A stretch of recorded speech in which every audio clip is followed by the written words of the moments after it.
Hi people, good day and welcome back to our YouTube channel, Marjan's Garden. So today guys, ay i-share ko sa inyo yung bago nating arrangement dito na nagawa ko. Ayan, ito nilipat ko dito yung ating obiferum. Ayan, ito yung obiferum na galing kay Ma'am Sheena. Ayan. So ayan siya guys. Galing to guys kay Igors. Tapos ito yung mga old natin to na obiferum. Ayan. So, ayan sila guys. Ang ganda ni obiferum, no? Ayan. So, dito banda guys, nilipat ko dito yung ating mga nag-titrail na succulents. Ayan, papunta doon. Ayan siya. Ito, nilipat ko din dito yung ating ganso, tsaka si Krigay. Ayan, si Krigay. Medyo dehydrated si Krigay talaga. Sobrang tuyo pala nila. Ayan yung ating banana. Ayan, nilipat ko dyan guys. Tapos dito naman, banda, ilagay ko dito yung ating mga Echeveria succulents na, matatangkad-tangkad na. So, yan yung nandito dati. Ayan. Tapos yung ating lovely rose guys, nilipat ko dun. Tapos, ganun pa rin yung mga Echeveria succulents natin nandito sa line na to. Yan sila. So, kasi ako guys, nagre-rearrange ako.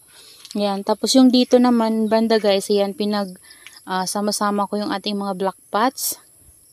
Yan sila. Yan dyan banda guys, ayusin ko pa. So si Afterglow, dyan na. Kasi wala na akong masiksikan sa kanya dun. So masyado kasi siyang makapal. Ayan. So yung leaves niya, mababalian siya. Ayan. Dito, ganun pa rin guys, yung ginawa natin na arrangement. Ay, di ko alam kung na-share ko sa inyo. Kasi parang may binago ako dito. Ayan. So, ayan sila. Yung ating mga carunculated succulents, guys. Ayan sila. Tapos, dito naman, guys, nilipat ko dito lahat ng ating peach snow and Murasaki. Kung natatandaan nyo nakaraan, guys, ay nandito banda sa area na to yung ating mga super balm. So, ngayon, nilipat ko sila. Ayan. Ito yung ating Murasaki na galing kay Ma'am Amore. Tapos, ito naman yung na-fungus ko na napakalaking Murasaki from Mamigs. So, ayan siya guys. So, di ba nakahiga yan nakaraan? So, kanina, inayos ko siya. Pinatayo ko. So, nilagyan ko siya ng kahoy para mapatayo ko siya guys. Kasi hindi siya makatayo ng sarili niya. Kasi nagtitrail na talaga siya guys. So, ginawa ko, tinalian ko. Oh. Ayan. Ito cuttings to guys, galing dun sa iba natin na Murasaki. Ay, sa peach snow pala to. Yan, peach snow to eh. Tinabi ko dyan, baka mukha lang naman sila guys. So, ayan, yung itsura nila. Ito nakatukod to guys, oh. May tukod siya. Tapos ito nakatali din sa ilalim. So, ayan, maganda na nakatayo sila guys. Nakikita yung ganda niya. So, kapag nakatrail kasi sila pababa, matatakpan yung ating mga succulents dito. So, hindi na sila mainitan ng maayos. So, ayan sila guys. Pinaglilipat ko dito yung Murasaki and peach snow natin. Pero yung mga purple delight natin guys, ganun pa rin. Nandito sila sa top. Ayan. So, dito naman sa baba, nilagay ko dito yung ating labamba. Ayan. Labamba, Missing You, and Bianca. Laki na talaga nito guys. So, sobrang laki. Ayan. So, papuno sana natin yung pot na yan. Kasi marami tayong mga propagation na leaves sa ilalim din. Ayan. Ito, nilagay ko dito sa baba yung, ang mga Echeveria succulents natin. So, ito, suggestion to guys ni Sis Jamaica. Hi sis, mega love shout out. Succulent Bliss, yan yung kanyang YouTube channel guys. And mahilig din si Sis Jamaica sa mga succulents. So, sa lahat ng plant lover dyan guys, pwede nyo i-visit yung kanyang YouTube channel guys. And pa-support na din sa kanya. Ayan, maraming salamat. And ito guys, naisip ko na yung mga Echeveria succulents natin, hihanay ko papunta doon. Yung mga malalaki natin na Echeveria succulents. So, ayan yung itsura nila dito. Ayan. So, hindi pa ako nagwawalis. Nagtanggal din ako ng mga dry leaves guys habang nag-rearrange. So, ganun ako guys mag-rearrange. Nagtatanggal na rin ng dry leaves. So, ayan guys yung itsura ng ating mga Echeveria succulents dito. Ayan. Yung mga malalaki natin na mga Echeveria succulents. Ayan na sila. Ayan. Ayan sila. Tapos, yung super balm yung nasa dulo natin. Ayan. Yan. Yan yung nasa top na fungus. Binaba ko na dito. Yan, kasi dito banda, puro na to Purple Delight. Pero yung dun sa dulo guys, may isang Super Balm kasi kulang na tayo ng isang pot ng Purple Delight. Ayan sila dito guys. May mga ano pa ako nakapatong yung pangputput ko na madungis na.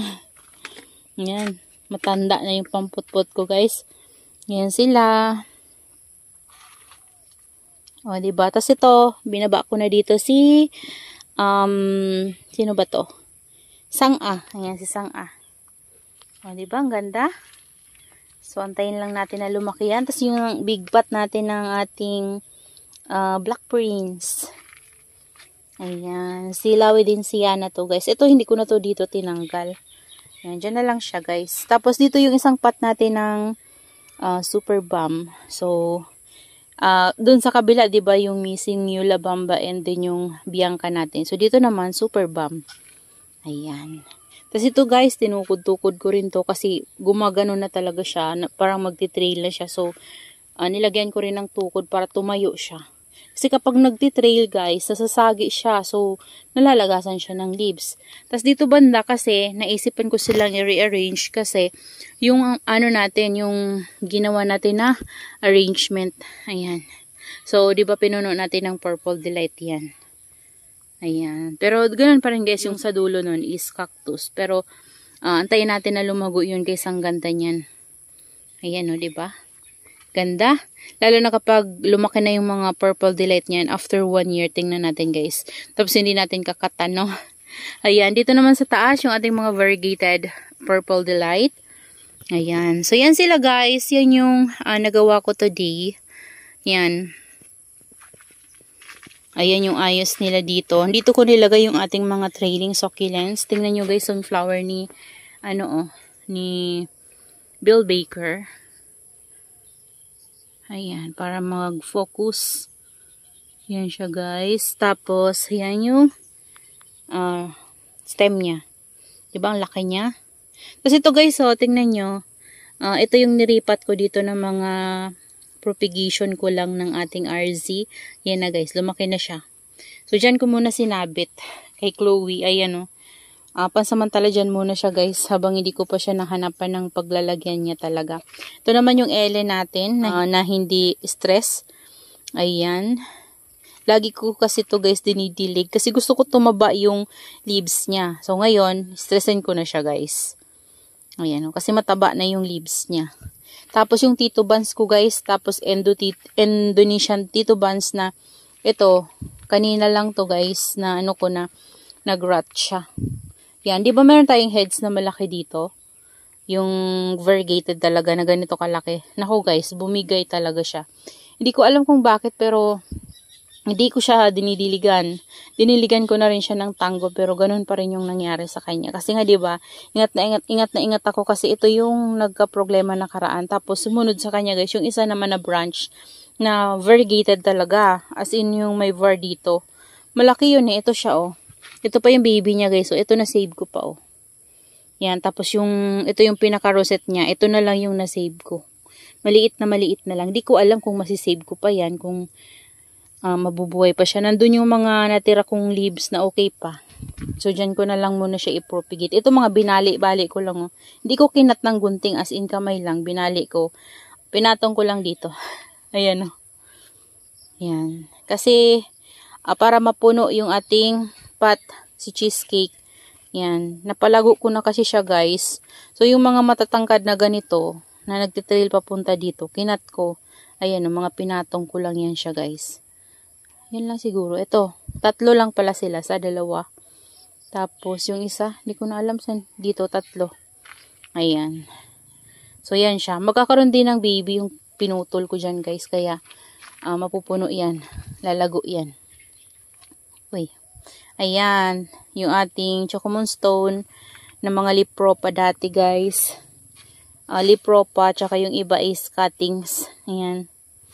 Tapos ito naman yung ating crested na mule.